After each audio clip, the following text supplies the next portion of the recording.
चोकमा कपाल काट्नु गएको साथीहरू भाइले त मनै परेन क्या काटेको कपाल भन्दै साथीहरू मैले फेरि पनि अल्छी मिनी ब्लग लिएर आइसकेको छु। मेरो भिडियोलाई अन्तिमसम्म हेरेर साथ दिनु होला। आज पनि चारो काटेर फेरि चोक जानु पर्ने थियो साथीहरू, थोरै काम थियो। हिजोको भन्दा चाहिँ आज चाहिँ अलिकति थोरै थियो चारो, अनि अल्छी लाग्दै लाग्दै म चाहिँ काट्दैछु अहिले साथीहरू, हाई हु गर्दै। कति दिनपछि चाहिँ म आज फर्स्ट टाइम मैले 6:30 बजे उठेर चारो काटेको। छिटो त उठेर काटे साथीहरू, तर मेरो दिमाग चालु भएको छैन अहिले। यो भिडियो चाहिँ आजको होइन साथीहरू, हिजोको मैले एडिट गर्नु पाएको थिएन। साथीहरू दिदी पनि जाँदै हुनुहुन्छ नि त, दिदी आमा भाइहरू गाउँ जाँदै हुनुहुन्छ। जानु भएको हो त भन्दाखेरि साथीहरू आमाको सासु आमाको लागि थोरै काम रहेछ माथि, त्यही भएर चाहिँ दिदीहरू आमाले जानुभयो। पहिले चाहिँ हामी जम्मा गरेर 7 जना थियौँ, हामी 4 जना मात्रै छौँ साथीहरू। यस्तो अल्छी लागिरहेको छ नि मलाई, किन भन्दा अरू बेला त साथीहरू सानो भाइले यस्तो दिक्क वाक्क लाउँथ्यो नि, त्यतिखेर त हे हल्ला नगरोस् हे नरोस् भन्ने हुन्थ्यो है। तर साथीहरू आज सानो भाइको बोली नसुनेर मलाई यस्तो विरक्त लागिरहेको छ नि। मलाई चाहिँ जहिले यस्तै पनि हुन्छ साथीहरू, हुन्जेलसम्म त्यति मतलब हुँदैन। अब घरदेखि टाढा जान्छ नि, मतलब 1-2 दिनको लागि टाढा जाँदैछ, त्यतिखेर चाहिँ साथीहरू यस्तो अल्छी लागेर आउँछ नि, केही नभएको जस्तो हुन्छ मलाई चाहिँ। अब कति दिन बसेर आउनुहुन्छ साथी त्यो चाहिँ थाहा छैन,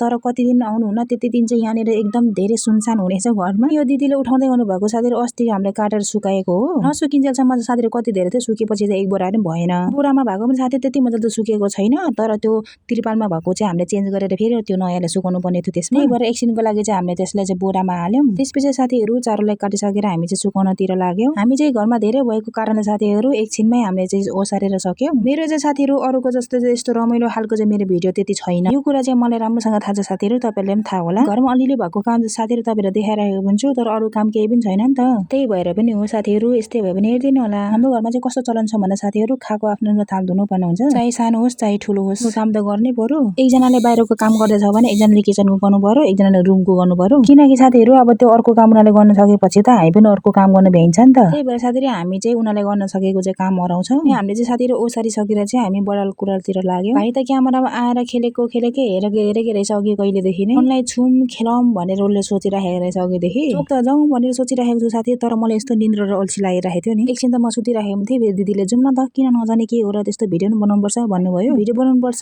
भनेपछि सुनेपछि त म के काम भनेर म अल्छीलाई छोडी हिँडेँ। मैले यहाँनिर क्यामेरा राखेको थिएँ साथीहरू, भाइ त आएर हेरेकै छ अघिदेखि, हेर्नु त यहाँ फोरी भएर समाल जस्तै यहाँ हे गरेर देखाइरहेको छ। अहिले त ठिकै हो साथीहरू, पछि ठुलो भएपछि यो भिडियो देख्यो भने कस्तो होला रिएक्सन त्यो चाहिँ मलाई थाहा छैन। त्यसपछि साथीहरू कामहरू सबै सकिसकेर हामी रेडी भएर चोकतिर लाग्यौँ। यो स्कुल चाहिँ मैले पढेको स्कुल हो साथी, पहिलाको भन्दा अहिले धेरै चेन्ज भइसकेको छ यो स्कुल, यसमा कलेज पनि छ। फाइनली साथीहरू हामी चाहिँ कपाल काट्ने सैलुनमा पुगिसकेको छौँ। अनि साथीहरू पहिला चाहिँ यहाँनिर कपाल काट्ने सैलुन थिएन, यो नयाँ खोल्नु भएको हो। म चाहिँ भित्र छिर्ने बित्तिकै साथीहरू ऐनातिर क्यामेरा तेर्साएँ। क्यामेरा तेर्साएपछि त साथी यतिको त गर्नै पर्यो। अनि सानो भाइ 2 जनाले साथीहरू आइडिया छैन क्या कस्तो खालको काट्ने भनेर, मन चाहिँ परेको उनीहरूले लामो, अनि हामीले चाहिँ छोटो काट्न लगाएको छौँ। आर्मी कट काटिदिएको साथीहरू, रिसाएर यस्तो कालो अनुहार पारिरहेको थियो ठुलो भाइले त। सानो भाइ चाहिँ एक्साइटेड भएर बसिरहेको छ साथीहरू, तर उसलाई चाहिँ काटिदिएको कपाल चाहिँ मन पर्यो अरे। 2 जनाले मन पराएको हेयर स्टाइल चाहिँ यो अरे क्या, तर अहिले यिनीहरू सानो छ नि त साथीहरू, स्कुल जानु पर्यो है, त्यही भएर गाली हान्छ नि त। त्यही भएर चाहिँ साथीहरू 2 जनाको कुरा नसुनिकन आर्मी कट हानिदिएको, एउटाको 0 लेभलको एउटा 1 लेभलको काटिदिएको। अनि फाइनली साथीहरू 2 जनाको लुक्स चाहिँ यस्तो देखेको हेर्नु त, कस्तो राम्रो देखेको छ अघिको भन्दा। हामी चाहिँ कपाल काटेको सैलुनदेखि साथीहरू हामी निस्किसकेको छौँ। अनि अब चाहिँ हामी चाहिँ अर्को चोकमा चाहिँ फेरि के काम छ भन्दाखेरि साथीहरू, सासु आमाको चाहिँ औषधि सकिरहेको छ साथीहरू, त्यही भएर हामी चाहिँ जाँदैछौँ लिनलाई। अनि झाडु पनि लान्छु भनेर चाहिँ हामीले चाहिँ झाडु पनि किनिसकेको छौँ। दिदीले चाहिँ केही कुरा खाऊ है भनेर 2 जनालाई पैसा दिएको, तर खेलाउन नै किनेर सकिएन। अनि त्यसपछि साथीहरू हामीले चाहिँ चोकमा काम सकेर चाहिँ अब सिधै भाउजूको पसल जानेछौँ। अनि साथीहरू भाउजूको पसल त पुग्यौँ, तर मैले चाहिँ भिडियो गर्नै बिर्सेछु के, यस्तो छ मेरो दिमाग। भाउजूको पसलदेखि निस्किसकेर चाहिँ याद आयो के भिडियो बनाइनेछु भनेर।